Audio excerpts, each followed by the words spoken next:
ఇది ఓపెనింగ్ చేసే ముందే బిఫోర్ నైట్ నేను అడిగాను, నేను ఎవరిని అడగలేదు. సో నేను ఫస్ట్ మీ ఫుడ్స్ అన్నీ టేస్ట్ చేసిన తర్వాత నేను ఓపెనింగ్కి వస్తానని చెప్పాను. ఆ ఫుడ్స్ అన్నీ నేను టేస్ట్ చేయగానే చాలా హ్యాపీ అనిపించింది. నిజంగా మా మమ్మీ ఇంట్లో ఎలా కుక్ చేస్తారో, గుత్తి వంకాయ పులావ్ కానీ, మిర్చి కారం మిర్చి పులావ్ కానీ, ఇంకా రాయలసీమ నాన్ వెజ్ స్పెషల్స్ అయితే చాలా బాగా నచ్చాయి. నాకు ఆ నేమ్స్ రావట్లేదు.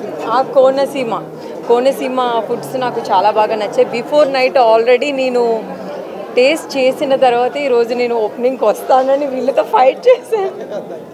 చాలా చాలా చాలా టేస్టీగా ఉన్నాయి. మన ఆంధ్ర స్పెషల్ కానీ, తెలంగాణ స్పెషల్ కానీ, రాయలసీమ కానీ, సో అన్ని స్పెషల్స్ ఇక్కడ ఉన్నాయి. ఇంట్లో మనం హ్యాపీగా మన అమ్మ వాళ్ళు ఫుడ్స్ ఎలా అయితే చేస్తారో అలానే న్యాచురల్గా వీళ్ళు చాలా బాగా కుక్ చేసి నాకు పంపించారు.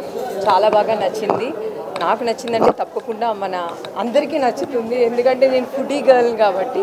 సో తప్పకుండా మీరు అందరూ వచ్చి ఇక్కడ ఫుడ్ టేస్ట్ చేయాలి. సో అలానే ఈ రెస్టారెంట్ కోసం మనం సార్ని కూడా కన్వర్స్ చేస్తున్నాం. మీరు తప్పకుండా మా వాళ్ళకి కూడా మీరు చెప్పాలి ఏంటి అని, ఇంకా స్పెషల్ ఏముంది, నాకు పంపించినవే కాకుండా ఇంకేం స్పెషల్ ఉందో చెప్పండి. మన దగ్గర ఆంధ్ర, తెలంగాణ, రాయలసీమ 3 రకాల ఫుడ్స్ దొరుకుతాయి.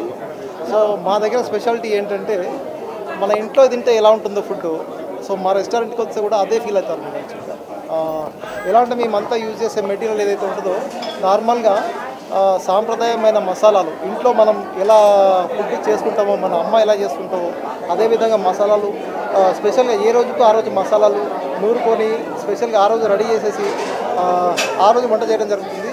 ఈరోజు ఉన్న వంట మళ్ళీ రేపు ఉంటుంది మనకి, ఏ రోజుకి ఆ రోజు ఫ్రెష్ ఉంటుంది మనకి. మన దగ్గర యాక్చువల్గా కోనసీమ ఫుడ్ చాలా బాగుంటుంది. కోనసీమ రొయ్యల బిర్యానీ కానీ, కోనసీమ ఫిష్ బిర్యానీ కానీ, సో మన రాగి సంకటి విత్ చికెన్ చాలా బాగుంటుంది. మా దగ్గర టేస్ట్ చేయాల్సిన ఐటమ్స్ చాలా ఉంటాయి. ఇంకా చాలా ఐటమ్స్ మన దగ్గర చాలా బాగుంటాయి. మీరు ఒకవేళ ఇవన్నీ టేస్ట్ చేయాలనుకుంటే ఖచ్చితంగా మా రెస్టారెంట్ విజిట్ చేయండి. ఒకసారి విజిట్ చేస్తే మీకు ఆ టేస్ట్ తెలిస్తే కానీ మీరు చెప్పగలరు, నేను టేస్ట్ చేశాను, మేడం చేశారు, మీరు కూడా ఒకసారి టేస్ట్ చేస్తే మీకు కూడా బాగుంటుందని చెప్పేసి ఈ సందర్భంగా మన టైమింగ్స్ ఏంటి. పాకశాస్త్రం అంటే మన ఫుడ్ సైన్స్, అంటే మన ఫుడ్ ఏదైతే ఉందో ఆ టెక్నాలజీ మనము మా అమ్మమ్మ వాళ్ళు ఎలా చేశారో అదే రకమైన వంటలు ఇక్కడ చేస్తాం కాబట్టి ఆ టెక్నాలజీ మేము తీసుకొచ్చాం కాబట్టి దానికోసం మేము పాకశాస్త్రం అని పేరు ఎంచుకోవడం జరిగింది. సో ఈ రెస్టారెంట్ మనది ఫస్ట్ బ్రాంచ్. నెక్స్ట్ మనం త్వరలో ఎల్బీ నగర్లో ఒకటి, కోకాపేట కూడా ప్లాన్ చేస్తున్నాం. టైమింగ్స్ వచ్చేసి మార్నింగ్ 12 o'clock నుంచి ఈవినింగ్ 11 వరకు ఉంటుందండి.